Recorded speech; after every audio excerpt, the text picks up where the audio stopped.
Thank you, everybody, for joining us on this 7th episode of The Art of Law. It's good to see some old faces, some new.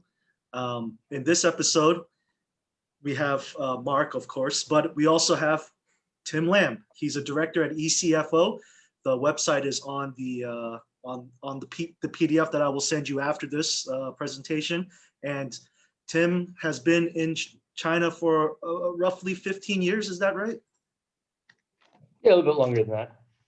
And I think the interesting thing though is that Tim, if I read here correctly, you were one of the first reviewers of the Art of Law book. Yes, I was. Yep, and I still have my copy. Although I never did get Mark to sign it for me. Is it under the table? Yeah, I don't know if we had the whole review, but Tim said that the quizzes were childish and immature. 15 years and that's what you remember, Mark? He still remembers that. I did indeed say something to that line. Well, on this episode, what we're going to talk about is your enemy in a China project. And we're going to talk a little bit about some of the parties that you may be working with and how that might have changed or stayed the same in the past 15 years or so, and some of the ways that you can spot the issue before it becomes a bigger issue. So I think I'll start with intermediaries. And Mark, when I was reading the book, you quoted an article from the Harvard Business Review called "The Chinese Negotiation." It's on your screen here. Yeah, I thought it was pretty funny. Do you want to tell us why you included this in the chapter? Well, I remember because I remember it was in this. They did a Harvard Business Review book a long time ago, which really went into succeeding in China. And this particular article, it was nicely written, but every single thing they wrote flew in the face of what I had experienced. So it was really the most, I don't want to say ridiculous, but I did say that, probably the most ridiculous article ever.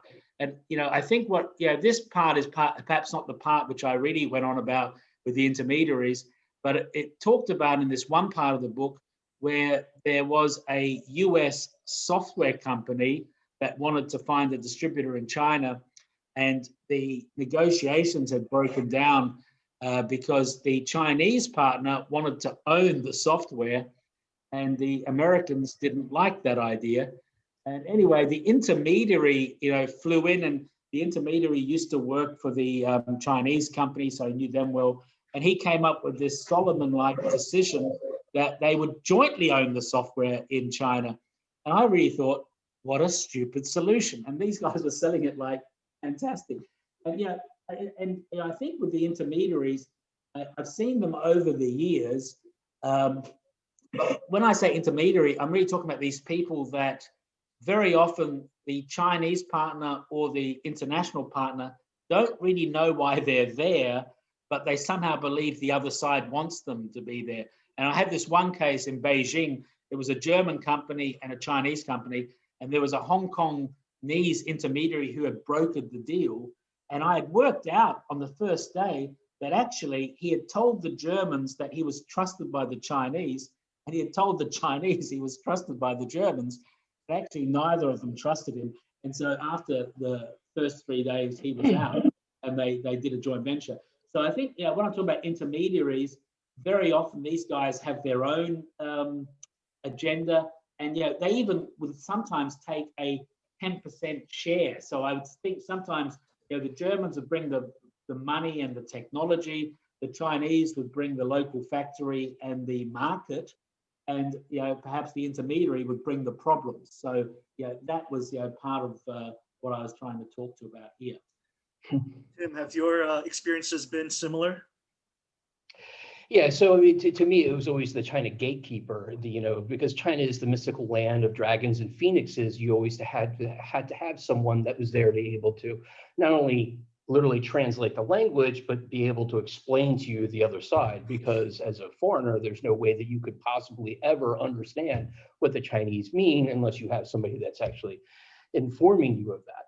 So, from my perspective, it's always been one-sided, but Mark's talking about it happening where this guy's wedging himself to take advantage of both sides. But, it's not dissimilar to the concept where it harkens back to this concept of the China expert as well. What is a China expert? It's like being a France expert. I mean, the whole idea is so ridiculous, but you have a lot of people that even to this day talk about being a China expert. And there's no such thing, but people fall for this, and it's something that I've seen some, very successful and businessmen who are, pretty intelligent fall for these types of charlatans. But yeah, yep. It's still a problem till to this day. So I think on that though, Sean, also, I mean, I just looked at this now again. It talks about like it's the intermediary, not the negotiator, who brings up the business issues to be discussed. Sometimes they can't frankly talk to each other.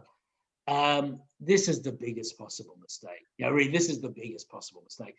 If you can't frankly talk to your Chinese partner, he really shouldn't be your partner. So these people that pussyfoot around and I can't bring it up. Oh, it'll be embarrassing. But any Chinese partner you're dealing with, they're tough enough. And boy, have I seen Chinese partners go at the international partner? They don't hold back. So I think this whole kind of like dancing around or whatever, it's not normal. If you can't talk to your partner, get a different partner or do something by yourself.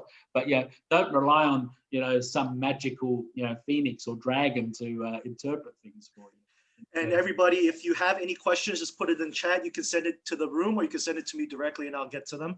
And also the link to this article is at the bottom here. So when you get the PDF, you can go ahead and read the article for yourself. Now, Tim, you mentioned briefly about the China expert.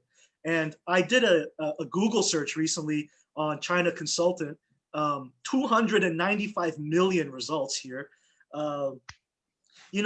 Obviously there must be some reason why you would want a China consultant, whether it is 15 years ago or today. But in what situations would you need a China consultant, a China expert? Well, first of all, you don't need a China expert. There's no such thing as a China expert. That's sort of my point. But you need a consultant that might need help with a specific industry. You might need assistance with supply chains and how supply chains work in China, or how how to register your company, or to do your accounting services, or to help you with maintaining your compliance. All of these things are things that an agent or a consultant would help you with.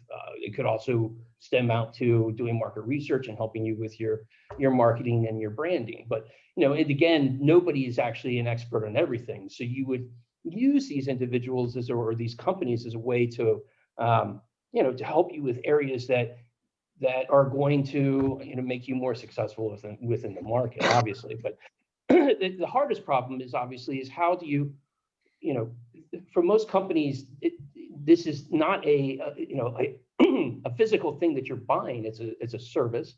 It's an intangible, and it's not something that you end up actually having to pay for before you actually typically get it. And so, how do you actually choose a good consultant? I think is one of the biggest hurdles that a lot of companies have. And it'll be interesting to hear what Mark has to say about it. But in my perspective, a lot of it comes down to, can you get a referral? Referrals are good. Talking to multiple potential, consultants within that field, getting bids from those consultants, I think is important. But also making sure that the people you're talking to are providing you with realistic advice and giving you more than just one option. I think that's critical. They're not just telling you, you have to do it this way. They're providing you with multiple options, and they're telling you through that what they believe is going to be the best option for you. That's the type of advice that you want to get. I think I just want to hit one point that you talked about, that there's this China consultant, which is a very real, could be very valuable service, versus the China expert, which is just this imaginary thing. So in the bottom of the slide here, Mark, I took some I took some quotes from your book. This one on the left here, in many cases, consultants have little knowledge, far less than the client of the industry, and they rely to a great degree on their China knowledge and guanxi, which I think is what you're alluding to for the China expert, rather than the China consultant. Mm. Yeah, so look, I mean, it's so rare that I'm less extreme than somebody. So I think I'm not as extreme as Tim on the consultant. Look, I think, especially for SMEs, especially for people coming into China, look, these consultants, they do provide a valuable service because, I think it's different. It would also be if I would go to France to take Tim's, item, I would need somebody to help me with entering the French market because I've never been there. I don't really know. Yeah, of course, it's not going to be like totally different to everything, but there'll be a lot of things which I don't understand. And I think what you're buying with a consultant, and consultant is a strange term because we know what an accountant does, we know what a lawyer does. Consultant's kind of a bit broad, but I think what you're really buying is perhaps experience. They know how things work. They've got a presence on the ground because if you're in Illinois and you want to do something in China, you can't like set up an office and start negotiate. So I think they provide a valuable service. What I say here is, firstly, which you didn't put in here, but I think really the first thing about the consultant, even more than him or her understanding China or something like that, it's really that he understands you. I think if the consultant doesn't really understand what your company's about and what kind of things you do and these things, then it's not going to be a good fit. And I think perhaps a bit what Tim's talking about is people who talk about China knowledge, like a very amorphous China knowledge and face and their connections and their guanxi. I've never met anybody who actually has guanxi that talks about guanxi. But I've met a number of people who claim to be, the son of the Chinese foreign minister when Chairman Mao was alive. So it's a bit about that guanxi thing, and I think I think I said it before perhaps once. It's a bit like sex appeal. If you've got it, you don't talk about it. So I think it's a bit of a myth. And then I think about the qualities. I think what it is also realistic. I think one of the biggest problems is the bipolar nature of China consultants. Some will really tell you it's impossible, we're all going to die, it's pointless, it's impossible. And then there are others which say this is the greatest market on earth, you should sell them your software, it's going to make billions, you can do this and this. So you need someone who's realistic. If it's too positive or too negative, it's really not that helpful. So that's, I think, what I was trying to get to there. Those two are definitely echoes of what Tim said, but the last one, the consultant should not care too much. You said that in your book, and then you went into a story about you called "No Place Like Home," about a consultant that cared way too much about a pretty run-of-the-mill business. Do you mind sharing? Well, I remember because you said it to this morning, so I did read it again. So it's easier for me to talk about these things, the true thing. So actually, it was a New Zealand company because I always change things around, and it wasn't cane chairs, it was rubber boots. And they had found a New Zealand consultant who was living in this place near Wuxi, and it's called Hyman. It's really called Hyman, this place. And anyway, China's a big place. I think China produces probably the world's most rubber or something, So you'd be thinking you would go somewhere where there's rubber, or you might go somewhere where there's a market, but you wouldn't just turn up in Hyman. And the consultant, it was this consultancy report, which was just so bizarre because, normally if you look at a report, they say, this is how big the market is, or, this is where rubber manufacturers are, or whatever you want. But this report really was at such a micro level. It said, you should really go only to this place on that street. And I know a factory, the first floor is available. So it was very clear what he was doing. And then, these New Zealanders, I mean, this was a small village, so they turn up and, they had banners, and the mayor of Hyman came out to meet them, and, all kinds of things, were happening. It was like, Obama was visiting or something. It was like a motorcade and everything. And so, I think at some level you felt that he must have his own interest in this deal. And, then I checked out, he had a few projects, this guy, but he had encouraged a bunch of companies to go to this one village. And maybe I'm being a bit unfair, but I was always a bit worried because it wasn't disclosed. It was really like, this is the place to manufacture rubber boots, in China. And so that's why I think, let's have a consultant or an advisor who at least is a bit independent and has the company's interests, at heart. Tim, so that's a good point. That was 15 years ago. I think that's something that's still relevant today. Oh, Tim's still trying to get companies to go to his wife's hometown. I mean, I don't know, No, I mean, you look at just in Shanghai, you look at places like Baoshan, Fengshan, some of these outlying districts and counties that are aggressively pursuing foreign investment, right? And so they'll do anything to try to get that investment. And one of the things they do is they'll enter into these agreements with these consultants to promote, not necessarily promote, but to actually bring them new clients. And they'll get kickbacks from that. But it's the same thing. I've had quite a few clients or consultants that have approached me and said, "Hey, you should get involved in this county because they're providing X amount of percentage of the registered capital if you bring in investments to them." So it's still a very common situation that you see today. Did you get paid, Tim, or did they stiff you on those agreements? No, did you get paid on the Wuhan one?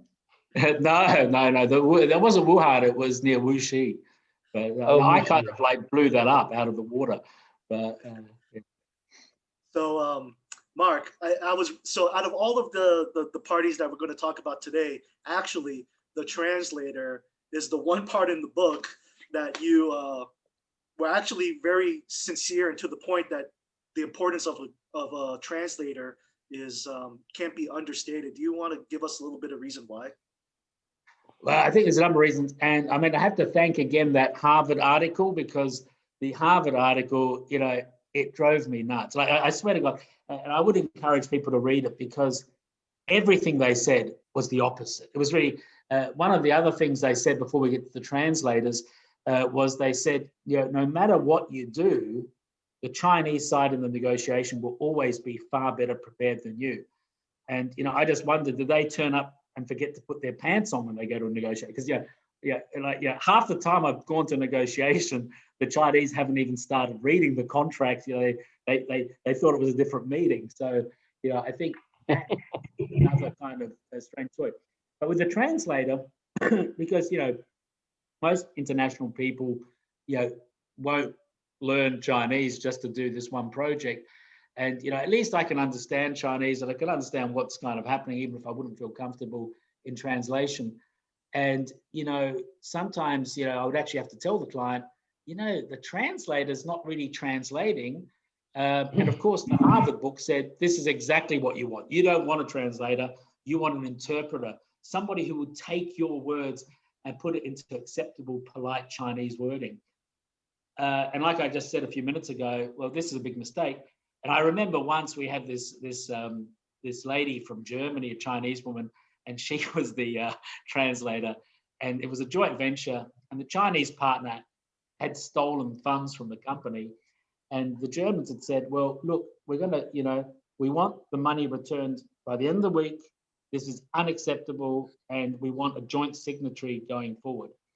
And she translated this to, dear Chairman Chen, the German company doesn't really understand how Chinese intercompany loans work. They'd be very grateful if you could consider, at some stage to help the cash flow of the company to have those funds transferred to the joint venture. Yeah, and it was just this ridiculous, like the German guys were like angry and smashing the table, and she was like, oh, I'm so sorry, things like that. And so I think, if you have a joint venture with the Chinese partner, and I don't think it's a bad thing. I think these things last only for a certain period of time. And the only ones that last for a longer period of time is if you actually have clear alignment on what you're going to do. And also you may diverge over time. So, as the Chinese partner is less reliant on your technology or your brand, maybe they want to do things, or they might expect you to bring new technologies in. And so I think you can have a better grown up conversation. You can either align more or you can work out how to diverge. But if you can't have a direct conversation, it'll end in a disaster. And just one other short one was also a true story in Anhui, where there was a German professor, a Chinese professor of German, who was acting as kind of, the Sherpa of the whole thing. And the problem was the Germans had said, look, we can't, the joint venture has to get its own bank loans, and the Chinese had said the Germans would have to give a shareholder loan. And it was an impasse. I mean, I wasn't involved. We came afterwards and we saw the contracts. And basically, they started building the factory, and then it ran out of money. And the problem was what had happened was in negotiations, they couldn't solve this.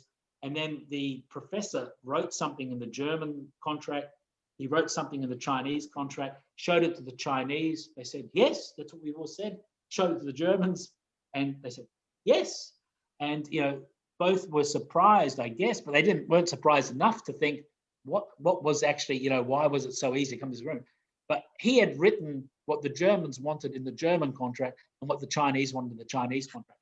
And that's not the best thing to do. So, so I think with translation, I just would say that as well now, if we do a long contract, we always actually ask for 1 day cooling off. Even if you sign it on that night or whatever, we try to take them all away and say we have to check the wording overnight, because,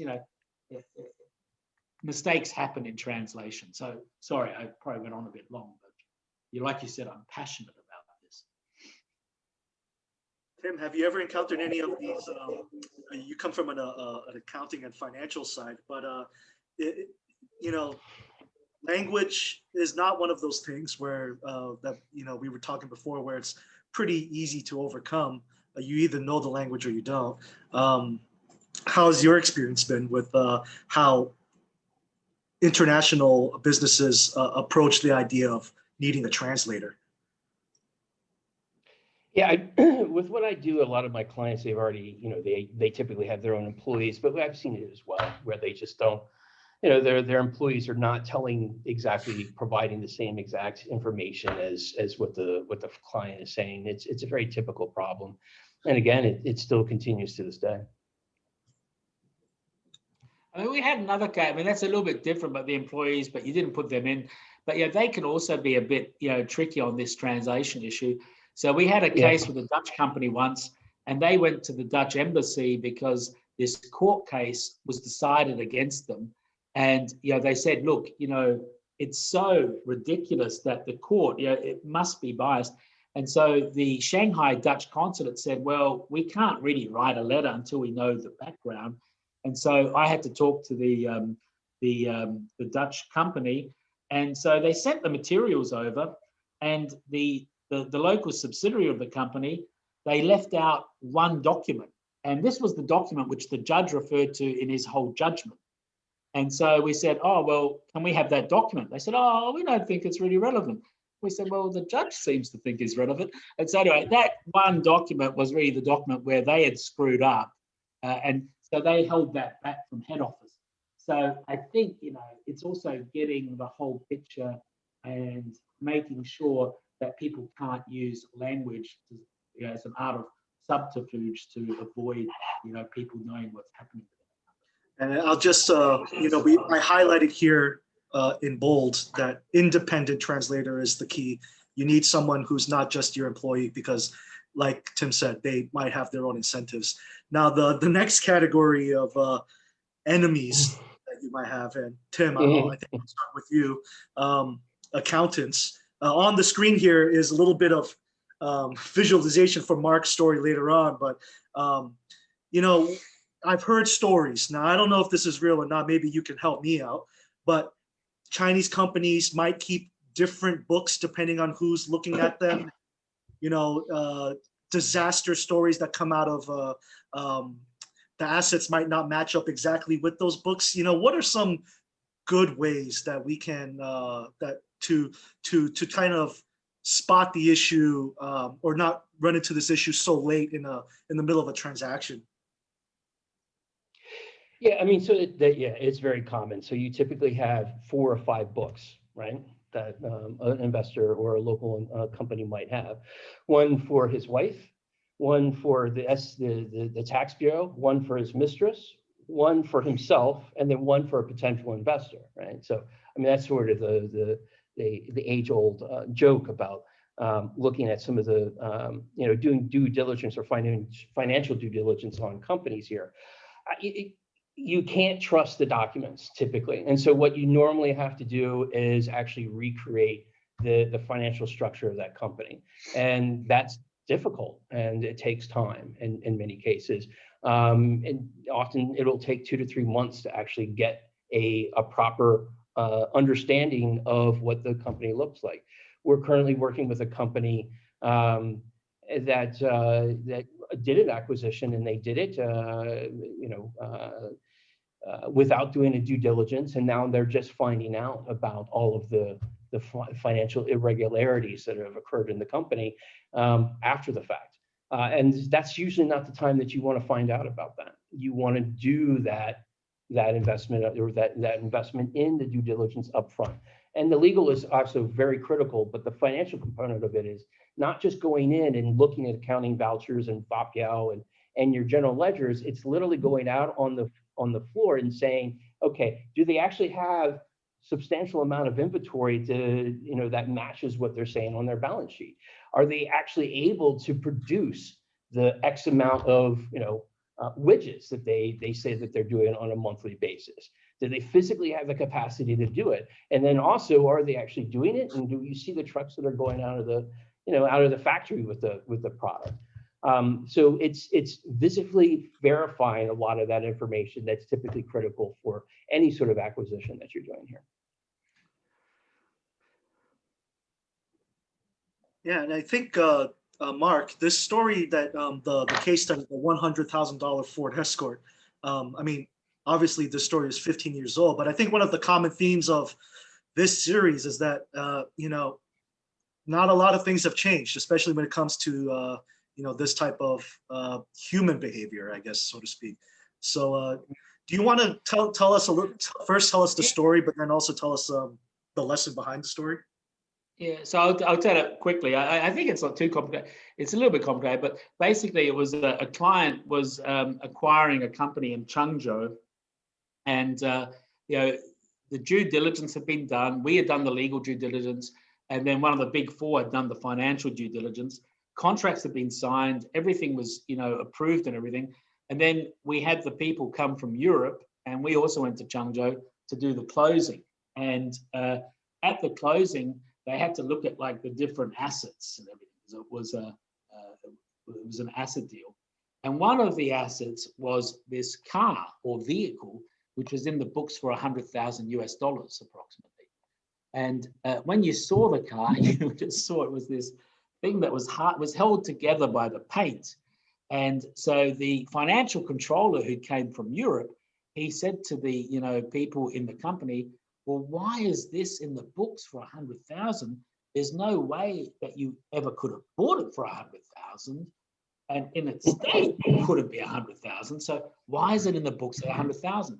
They said, yeah, this other company, he couldn't pay his bill, which was 100,000, so he just took the car, and we kept the car, and so we put it in the books for 100,000. And so anyway, it was a relatively big deal. So, you know, the 100,000 wasn't going to, like, you know, change the world. But the, you know, financial controller from Europe, he said to me, look, the problem is, you know, we could make a mistake for $1 million or $2 million on the value of the factory. But if this comes out, everybody will understand that that old Ford Escort is not worth 100,000. And so everybody's going to say, what else is missing? And so, yeah, he was in a bit of a panic. And so we phoned the big four big four accounting firm that had done the work. And this guy really had, and this is why I put it under the accountants as can be your enemy, gave really the most useful advice ever. He said, yes, it's a problem. You should really do some financial due diligence. And we said to him, but you guys did the financial due diligence and it's all too late because we signed it and we're at the closing meeting and we got to close tomorrow morning. And so anyway, had to explain it to the Europeans and it all went through. But I think that's, one of the things is, firstly, with the accountants, that they do check, like Tim mentioned, they really check for more than just what's on the paper, but actually what's really kind of happening and have a bit of a sense of those things. But also, they often are very much caring about their own liability and they will withdraw. So, that's also a bit, of an issue as well. So, Tim, it's not just about it's not just about financial due diligence. It's actually the companies that you're outsourcing to do your books as well, and how compliant they are. We had a European client that came to us that was a small sourcing operation, and their accounting outsourcing firm was closing shop, and they needed to find a new service provider, and they came to us about it. And the problem was they couldn't get their books. What had happened is the accountant had already been fired and hadn't been paid for 5 months, and she was holding them captive until they had actually paid her off her salary that the other company owed her, until they, for her to allow them to provide them the books. And so they eventually relented and agreed to paying her back salary for the books.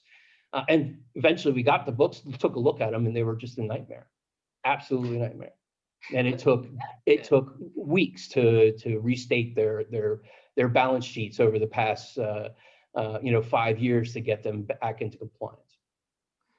We have a client, now it's a few years ago, but it's still ongoing, where it's a European company, not very big scale. It sells a B2B product, but the head accountant or the financial controller, she ended up stealing millions of dollars. So I've always wondered what she could have done with a bigger platform, because it was a small company and she still managed to steal millions. And a few other people were involved in the fraud. And they only have a small operation because they're like a trading company. And so I was wondering what Tim thinks. Is it a good way to lower the risk if you have especially if you're an SME, if you have an external accounting function? Because unless you've got like 20 employees or something, I think it's probably cheaper or more cost effective to outsource your accounting rather than try to do it in-house. Or what do you think about that? Well, it's not just about the cost. Once you get to a certain size, it may make sense to actually start bringing some of the financial components of the accounting back in-house. It really depends on whether or not you want to take that liability or not.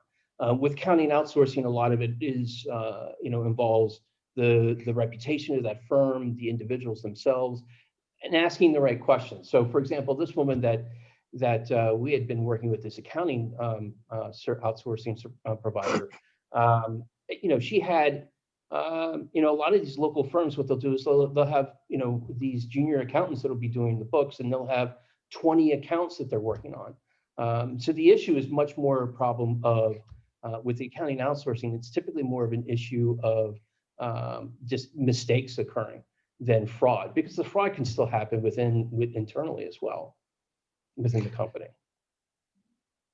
Okay. And what do you think about, I think perhaps, what was useful in the past, I don't know if clients are doing it as much, but a lot of our clients, the bigger issues would come up, not with the audit, but actually if they had an internal audit from headquarters would come over. And because those people really understand the business, they know the tricks that people play. Is that a fair assessment? I still feel if I was somebody fraudulent in a foreign invested entity in China, I'd be much more scared of my internal auditors from overseas coming to town than dealing with whoever's dealing with the audit locally, the outsourced audit to, one of the big four or, one of the other accounting firms. I guess it depends. Again, if you're using, it depends on how they're approaching the audit itself. Are they going in with just a checklist and they're going through the checklist? Or are they actually going on the floor and physically looking at the company itself? Are they doing an economic valuation of that factory itself? Or are they just sitting in the finance department and just simply going through documents? How do you think it works if it's like if it's one of the big four or one of those other ones? Are they really like bloodhounds, or do they just like, especially if you're an SME or a medium-sized company, do they just send young people to have a look with a checklist, check some? You mean things for off, the annual audit or for an internal the annual audit? The annual audit. The annual audit is, well, they are going to have a more sophisticated, list of requirements. They're going to have very qualified individuals that are doing it, but they're not necessarily going to. They're going in there looking at records, and as you and I both know, Mark, records can be falsified. So you're not going to be able to necessarily catch a lot of the fraud that potentially is occurring in your company based purely on an annual audit. You literally would have to go in and actually, look at and verify the information that is being collected in the documents that are being collected, because that fraud typically doesn't start after the counting vouchers or after the paper record has started or the paper trail has started. It usually occurs before the paper trail. And one of the biggest one is anything that's related to purchasing, right? So that's all completely off the books and outside the realm of that entity itself, because typically those kickbacks are held on, in a distant area from the company itself. So I don't think it's relevant to the big four or the firm itself or the quality of the annual audit they're doing, as much as the purpose of that audit. And that's not usually what that purpose is for an annual audit. Okay, good. And just one question for me, I was curious, Tim, is what's the difference between the books for the wife and for the mistress? Maybe we could talk about this. We could talk about this afterwards, and if you want to know the answer, you can email Tim too after. I don't know. I don't have a mistress, so I couldn't tell you. Okay. We'll have to ask Mark. No. And for the last group here, of course, we wanted to spend more time on the accountants and the lawyers because we have someone from Financial DD and also Mark, who is a lawyer here. So maybe Mark, we should start with you. There's not one episode, we're on episode 7 now. There's not one episode goes by where you talk about how useless lawyers are in the grand scheme of things. So you know what, I put the slide here, but I'd rather you just get on your soapbox and tell us how you really feel about lawyers. Okay, so I also invite Tim. I think it's better than I don't talk too much, but others can interject.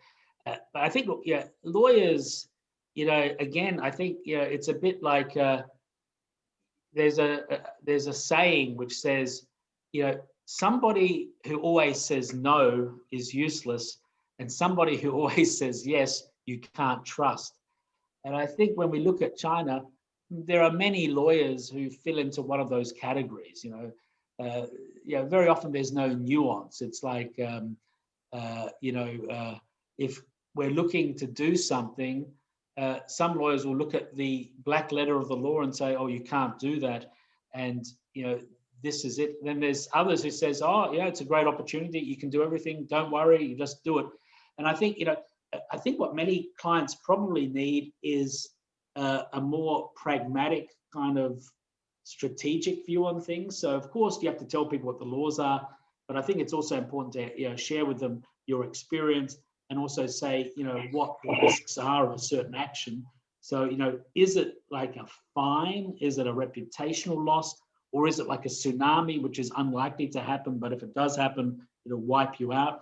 So I think, it's that kind of element, which I think is important for people.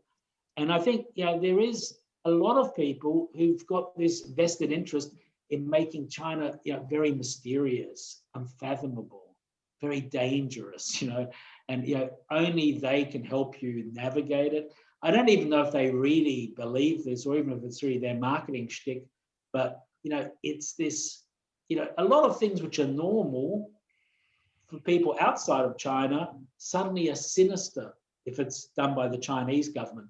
So I think, here you've got, I think, the cybersecurity case about this.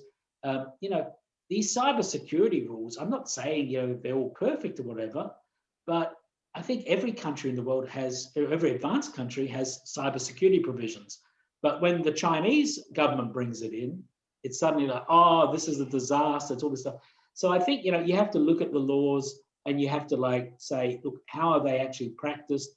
Also very often, I remember, this is a long time ago, but I'll never forget when the labor law first came out and the American Chamber, they set out this big missive saying, this is very negative, the labor law. It's going to change, it's going to increase the minimum wage. It's going to give these workers more rights, etc. And, I thought, well, that's what laws do. Actually, laws do change things. So it's not always negative or that. And so I think sometimes it's a bit shrill. It's a bit like, let's scare people. Let's say something, and here, okay, silly lawyer adding nothing to the conversation. They quoted him in this article and it was like, businesses need to know about this and pay attention because regulators will expect compliance. I am sure this person had no idea what regulation they're talking about because, it was like somebody phoned them up and this is what a lawyer would say. He has no idea. I mean, you could not be wrong if you gave that answer. So I think, lawyers, I think, it's important to have somebody who sees pragmatically. And I'd say the other thing, which is a bit of a pity, and you're both Americans, so I like to blame you a bit for this. There has been a thing which has been evolving in the last 20 years, not just in China, but everywhere, where contracts have become increasingly adversarial. So I understand if you go to court, especially for a criminal trial, it's adversarial. But I don't know if contracts have to be adversarial. And so, I see more and more contracts now, which are just so long, so one-sided, so remote, indecipherable, so much padding in it. And I think it is a bit of an American kind of invention that's flooding the world, not just China. And these things don't add anything. They can often destroy the relationship. They are often unnegotiable. And even worse, they're unenforceable. So, this is the other problem. You sometimes have these conditions put in by lawyers, which are very difficult to negotiate. But maybe the Chinese partner's given in and said, okay, we'll sign it and we'll see what happens later. And then the problem arises. And then somebody looks at the contract and says, well, this is what we said would happen. And of course, what's written in the contract would never be possible to actually put into place in China. So I think, lawyers should play a role a bit in making people who are not so familiar know a bit about what market practice is, what are the strategic risks, because I think, a lot of lawyers don't talk enough about strategic risks. They just talk about theoretical risks. And so I think, the lawyer's job is really about risk minimization and giving people, a picture so they can make a commercial decision. But very often the lawyer wants to make the decision for everybody. Yeah, Tim. That's a problem. I think now. It's not a problem just with lawyers. It's a problem with consultants as well. It's this idea that it's misunderstanding that really we're here as decision support. We're not here to we're not decision makers. And I like the point that you made in terms of that it's not just the risk, but it's strategically looking at the options that are available within the market. And one of the examples that I had, and you're familiar with it, was an online company that wanted to do business in China. I had introduced them to a lawyer, and the lawyer told me, on a phone call, oh, no, I can't say this to them, but this is what they really should do. And then the conversation throughout the multiple conversations that they had with the actual client was, it's not possible to do. You can't do that work. you can't enter as a foreign invested enterprise, you can't do X type of services within the market. And so that's of course of no help to the client. So yeah, I mean, providing that level of pragmatism and providing them with other kinds of options is critical to be able to make a better decision. And that's really what we're here to do, because you and I can't decide what their threshold of risk is. I think the other thing with lawyers, it's also, I mean, I think again, it's not like peculiar for China or people that advise in respect of China, but because China is a bit more mysterious, it's a bit more out of people's comfort zone. And I think it does require, unlike the translators, it does require a little bit more interpretation. You know what I mean? Like, you tell people how it is, but you also will give your spin on it. I think, that's the inherent nature of almost all lawyers is very conservative. So, if you had a person, I think the military is very different. If you meet military people, they always talk about how to solve the issue at hand, and they say, well, what are we going to do in this situation? Where lawyers always would like to magically transport you to a different situation. So, I think if you talk to most lawyers and you'd say, look, I'm phoning you, I'm in a burning room, there's a window and there's a door, it's on fire, what should I do?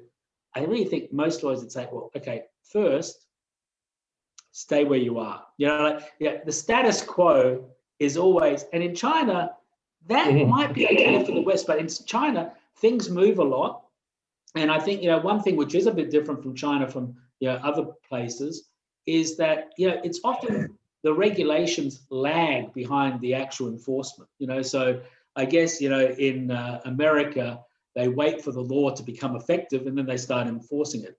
But in China, the authorities, if you look at the draft regulations, it's a pretty good idea where they are. And if you always wait for the law, you might be breaching the way that they look at their discretions. So, it would be unwise just to rely on the written black and white law effectiveness. And so that's why I think, it's important to find lawyers that can think a bit and actually also have the experience so they can tell you, look, this is what I would do. Throw the chair through the window and jump out the window, and then we find out you're on the 24th floor and you're dead. But it could be you're on the second floor and you're not.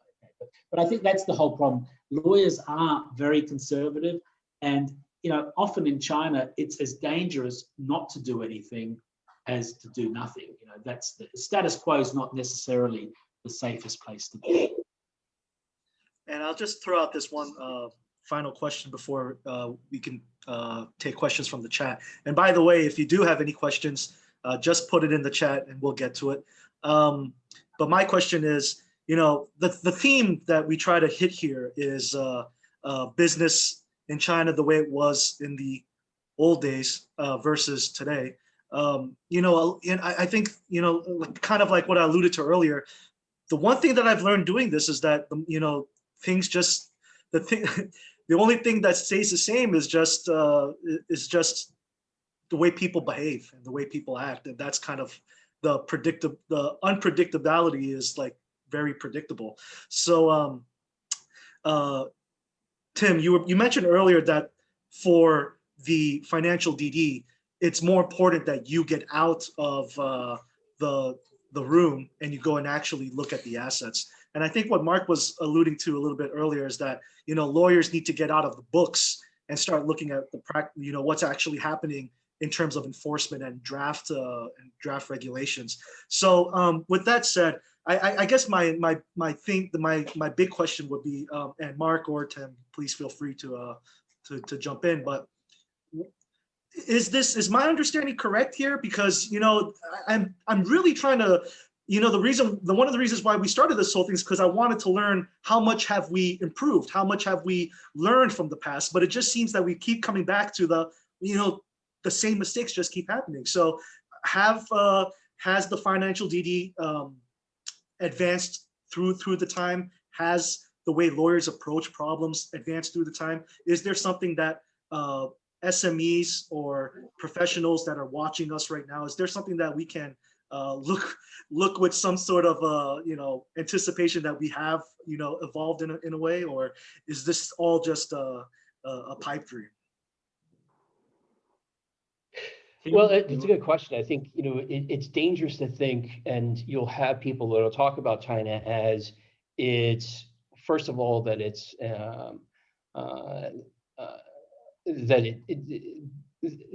that it's a hive, for one thing, that all China is the same.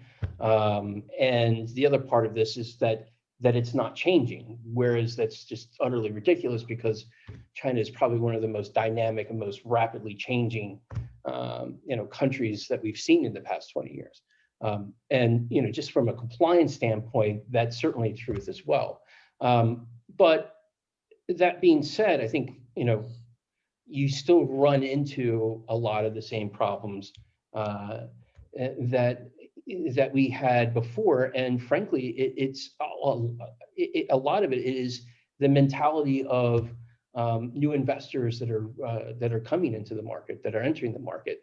That hasn't changed as much. This concept of it's mysterious and like the Wild West, and China has substantially changed. Its laws have become much more mature. The way that they're enforcing them is much more. They're becoming more effective in enforcement. And that's the same with compliance as well. They've a lot of the things that companies could get away with their social benefits, 5 or 10 years ago, just simply you can't do anymore, especially in the first tier cities. So to answer your question, I think that it's a mistake to think that China has not changed. There are certain things that I think Mark and I have seen that have remained the same. But overall, I think there's been dramatic change that we've seen over the past, my career here, and I'm sure with Mark's as well. So I think, Sean, look, China's very dynamic. I think we have less funny stories. We still do have them. Like maybe once, maybe it's like 3 times a year there's a memorable, funny kind of story. Whereas it used to be, almost every project was kind of funny. And I think the reason is everyone's become more sophisticated. The Chinese partners are more sophisticated. The foreign partners are largely much more sophisticated. I don't think I've been in a project for a long, long time now where somebody met somebody at a convention, did some Muay Thai together, and then did a joint venture for but this happened a lot. 20 years ago, this was happening all the time. So I think, things are more sophisticated, so they're less funny.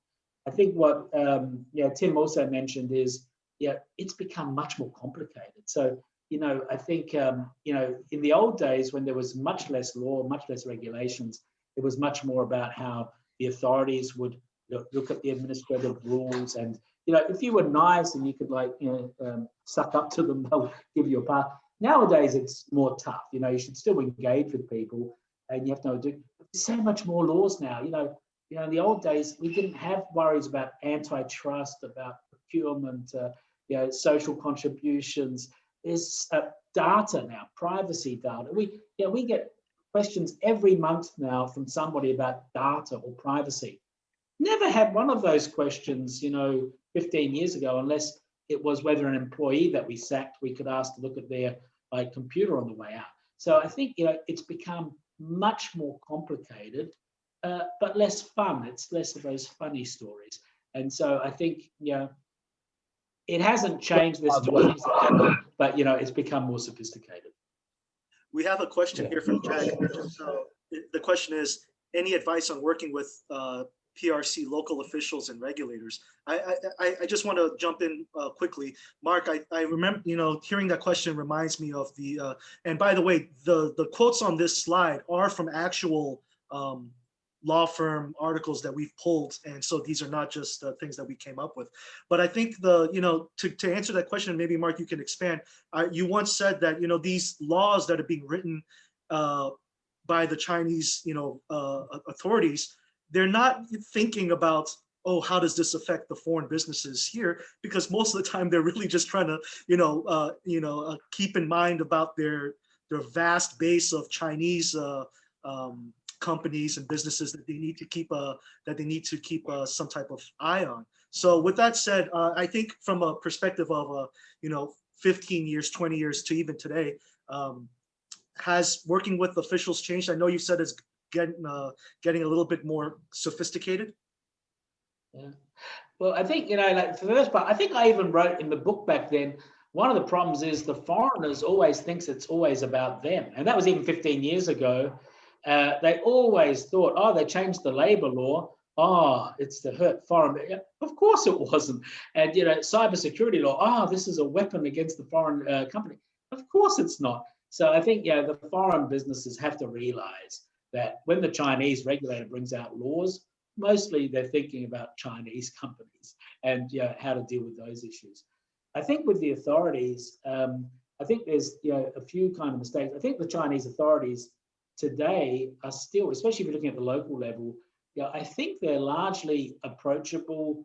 They're interested in companies succeeding. They want the jobs, they want the tax base, they want the kudos of having foreign investment. So I think they're cheerleaders of foreign investment. That hasn't really changed.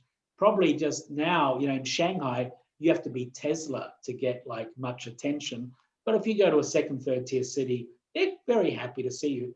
And I think one of the problems with foreign companies is they only engage with the authorities when they have a problem, a problem with their Chinese partner, a problem with somebody. It's better to engage early on, not in an inappropriate way, but it's like, if you build up that relationship, it's easier to have conversations. So I think you should reach out. Obviously, you should do it only in a compliant fashion, but I think the local authorities will be very happy to see you. But on the other hand, you can't go to the Shanghai tax office and have some detailed discussion off the record. It's like, you got to realize or ask them to issue you some certificate that you're 100% tax compliant. It's like, sometimes foreigners expect the Chinese to do things that nobody in their country would ever give them either. So I think the officials generally are helpful, but it's better to engage early on. Yeah, I think they're far more sophisticated, and my experience with them have been that they're trying to find solutions and options for you, which 5 or 10 years ago we didn't encounter. But I would agree with Mark. I think one of the key points of this is understanding what are their motivations, what are they looking for, and they want to see successful businesses within their area. And having a foreign company can, that's just another feather in their hat. Having a massive headcount in your company is a big deal. Having, a substantial amount of employment occurring within that company is a big deal. So if you have problems like, for example, that you're not fully compliant with your social benefit payments or your housing fund payments, or these other areas, in most cases, I think you'll find that these companies or these bureaus may be very approachable to work with you to find a solution, to work with you to find a way to become more compliant over a period of time. And I think in many ways, that's what they want. They're not necessarily looking to be punitive. They want to see change. They want to see that your company becomes more compliant over the years. And frankly, I think in many ways, they see things like social benefits, again, being very assertive or very difficult for a lot of companies to maintain total compliance with. And so they're usually willing to work with companies to make it work for you. Thanks a lot, guys. And I want to thank everybody who came again to watch. I will be sending out this presentation by email. So if you want to get in touch with Mark or Tim, their email and also their company websites will be in that PDF. So you can feel free to reach out to them. And Tim, I do want to know what's the difference between the wife and the mistress book. But you can also email Tim to find out. All right. Thank you so much for joining. And I look forward to seeing you at the next episode. Thanks again. Have a good weekend. Bye-bye. Thanks, Sean.